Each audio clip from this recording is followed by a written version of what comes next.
Hey guys, welcome back to the channel. And few days ago, some friends came to visit me here in Oslo, and of course, I took them on my favorite road through the city. The one I always do when somebody come. Just the best, most beautiful way to see Oslo downtown in one day. We start right here at Oslo S, the central train station. This is actually the heart of the city. Everything begins from this square.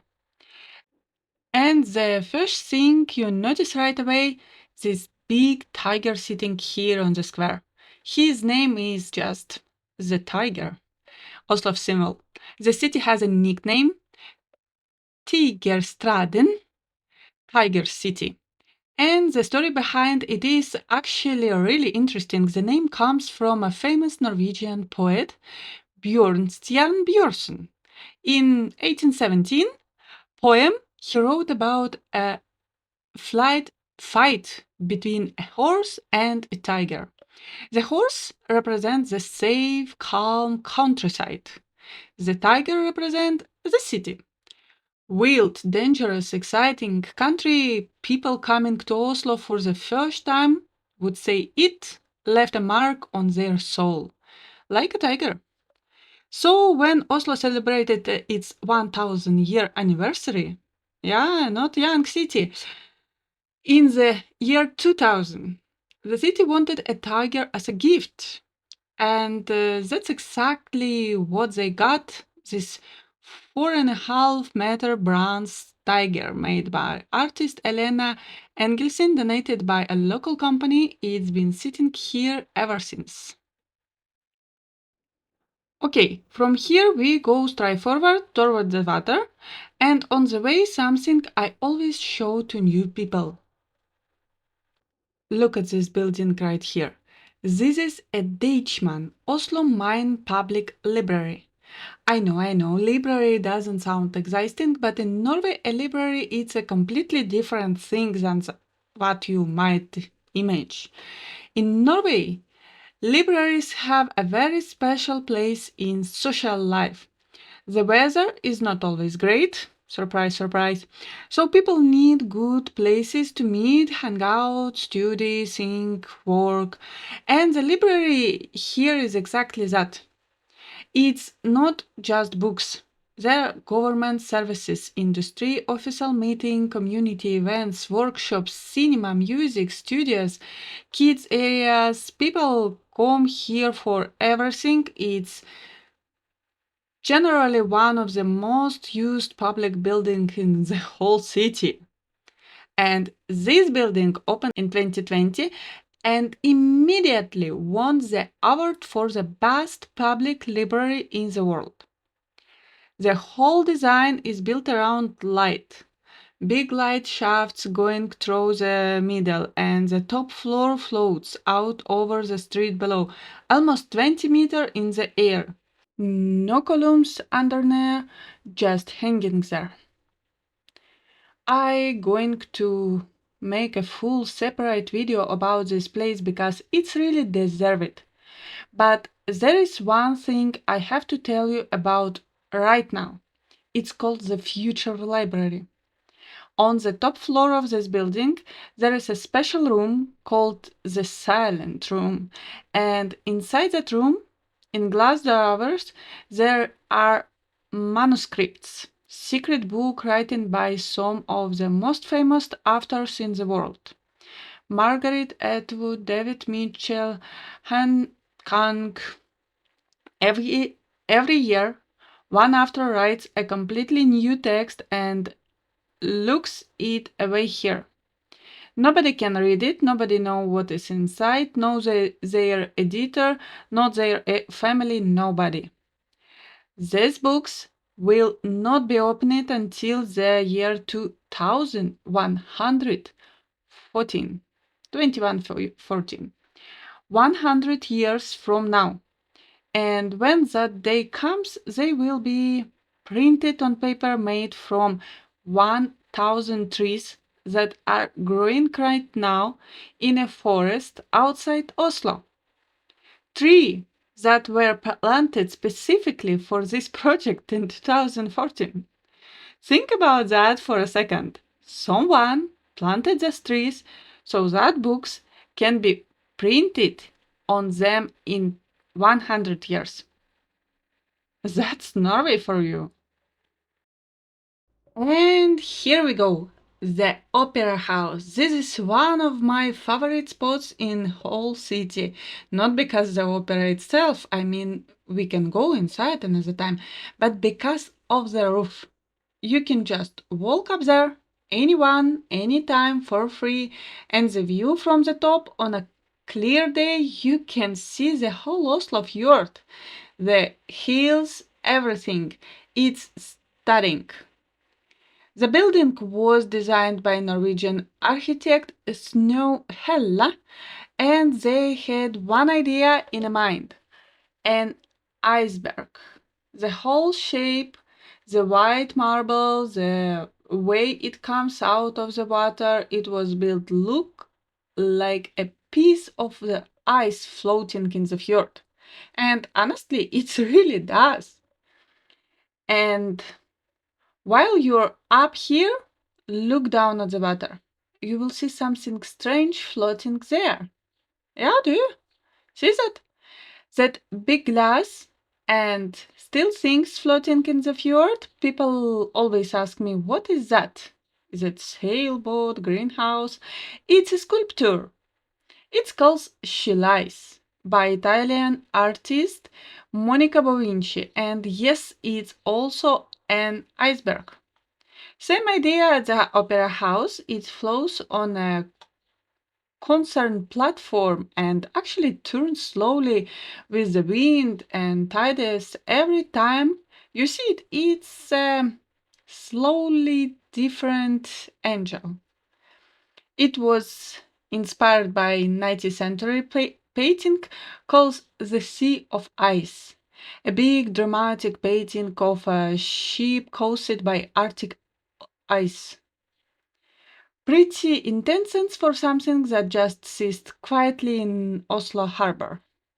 After name it She Lies for a mysterious way by I think an iceberg are always lie.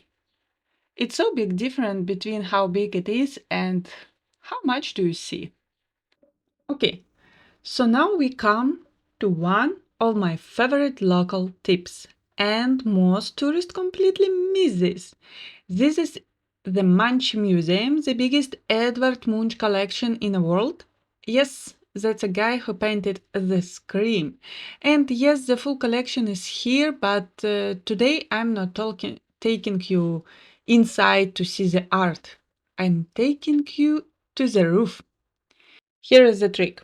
You walk through the main entrance reception area and you found the elevator right here. You go up to the top floor. It's a 12th floor. And up there is a cafe with the most incredible view over Oslo Fjord. You don't need to buy a museum ticket. You can just go up, have a coffee or drink, and sit here looking out at the water. It's one of the best views in Oslo, and almost nobody knows about it. And when you look down from up here, you will see something on the waterfront below. A big sculpture looks like a woman kneeling. A lot of people think she's pregnant. She's not. This is the Mother, a 9-meter tall bronze sculpture by British artist Tracy Emin. And yes, I also thought she was pregnant the first time I saw her. But actually, this is a Tracy Emin own mother. The artist said she wanted her mother to stand here in front of the Munch Museum, facing the fjord, welcoming people arriving by water, protecting the art behind her. She weighs 80 tons and she's been here since 2022.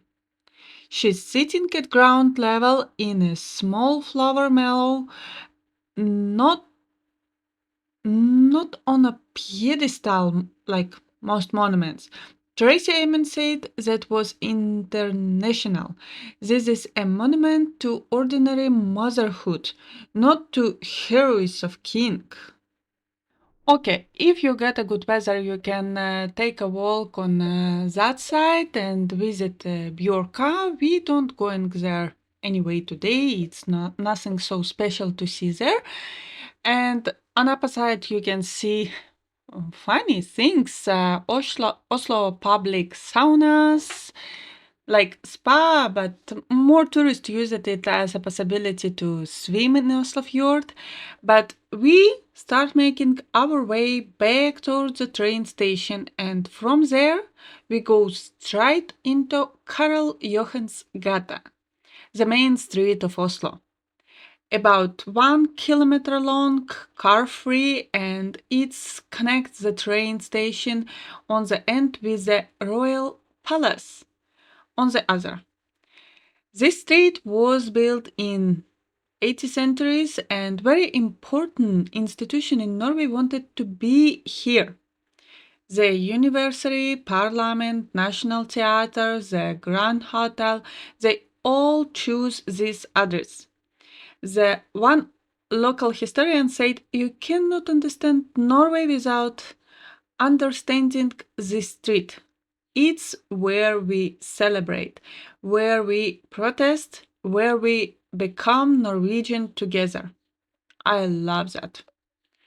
In the middle section, there is a green park area with fountains, big trees.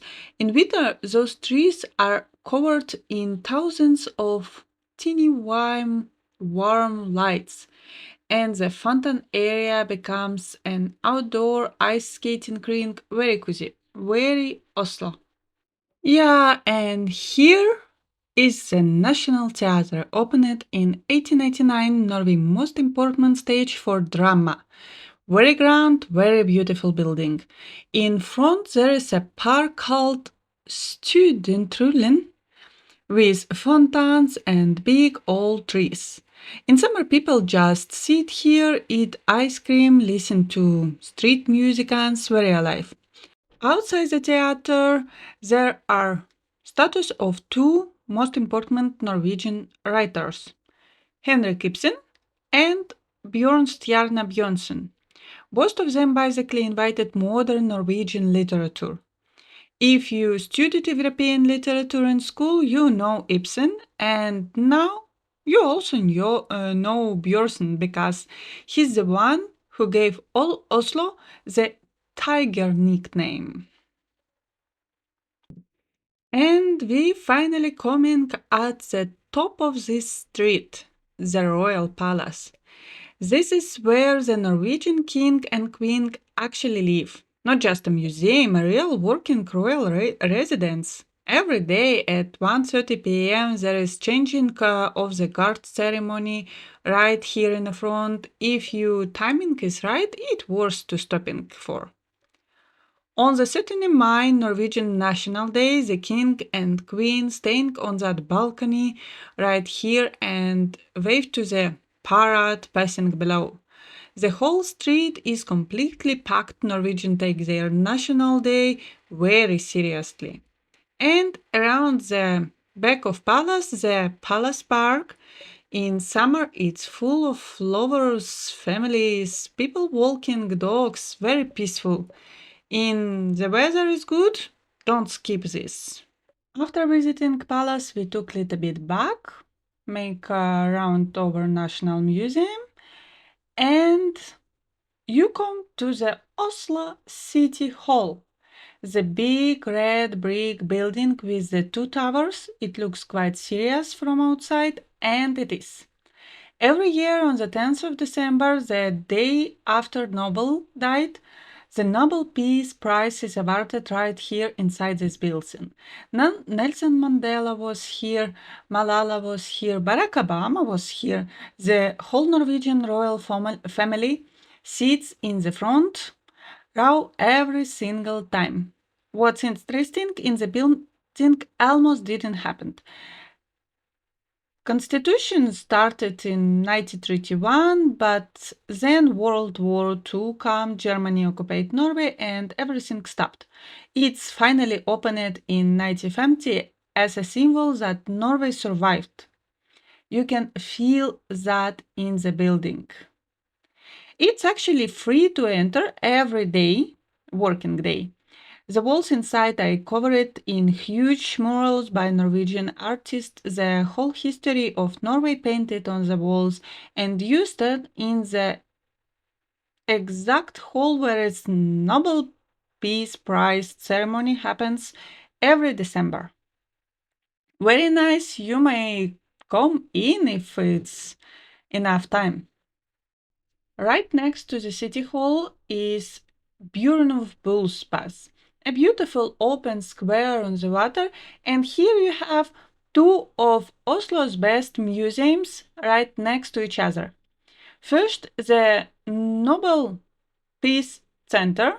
It's inside a beautiful old railway station from 1872. Inside you can see the actual Nobel Peace Prize medal, learn about every single winner since 1901, and they are exhibitions about peace and conflict around the world. Every Friday in summer, they realize a peace dove from the window above the entrance. It's not joking, it's a thing. And right next door, the National Museum, the biggest art museum in all of Scandinavia. It's opened in 2022 and has over 400,000 works. Norwegian art, international art, design, architecture, everything. And yes, they have a version of this cream by Munch. That's alone worth it. I highly recommend to visit this place, but absolutely not today because you need at least a few hours for it. Actually, take a slow walk around all that museum will take all day, all special day. And on a light side, right here, on the edge of the water, Akershus Fortress. You can't miss it. This big stone was going all the way down to the fjord. This castle was built in the 1290s. Yes, over 700 years ago. It was built to protect Oslo from attack, and it basically worked. The city was never conquered from the sea. Norwegian kings lived here, were crowned here. It was the most important building in the whole country for centuries. This pier right in front, historically, this is where the royal family arrived by boat when they come to Oslo. Important visitors, kings from other countries, they all came by water and stepped off right here. You can walk into fortress grounds for free. The castle itself requires a ticket, but just walking the walls and looking out of the fjord, it's already worth it. I will show you a bit. And just a few meters from Akersbrygge is the ferry pier. And this is something I always do with people who visit me. We take a quick trip to the islands. Ferries leave every 15-30 minutes. A normal public transport ticket cover it. The same one you can use on the tram or metro. And in 8 to 10 minutes, you are on a completely different island in the middle of fjord with beaches, forest, and almost no cars, ever. The closest island is Hovedøya, great beaches and ruins of a medieval monastery for 1147. Some of these islands also have people living on them in summer cabins. Very Norwegian. A tiny wooden house on a tiny island, and you can come here every summer just by boat. We didn't do the full island trip this day, but I want to show you the pier, the boats, the view back at the city from the weather. Safe. This is for a sunny day. It's worth it. So we are coming toward to the end now. We have been walking for a while and have seen a lot, and this is getting toward evening time. I highly recommend take a slowly walk on the street. It's very famous. It's fancy, beautiful, many glass buildings, and this is street actually full of hidden art. It's some galleries also hidden here between buildings. Very original art. And my absolutely favorite thing, this tree. I don't know exactly what kind of tree it is, but in the evening, when the small colored lights turn on it, it becomes this magical glowing thing in the middle of the city. Hundreds of tiny lines, its different colors. In the dark, it looks unreal. I always stop here when I'm passing. I make everyone bring here stop and look at it. I know it sounds simple, but just trust me on this one. And somewhere around here, after a full day walking, after the opera roof and the fjord and the Munch rooftop at the islands and the palace and evening, we found nice place to sit down, order some food, and just enjoy Oslo. Because that's the thing about the city. You can walk from the train station to the fjord in 20 minutes, but if you take your time, if you stop and look, if you know where to go, one day it's almost not enough. I hope you enjoyed this tour. You are coming to Oslo and you want to do exact road. Let me know in the comments. Drop me a message and subscribe if you want more Oslo content. I'm going to keep making videos about the city because honestly, there is so much more to show you. So, see you in the next one. Have a nice day.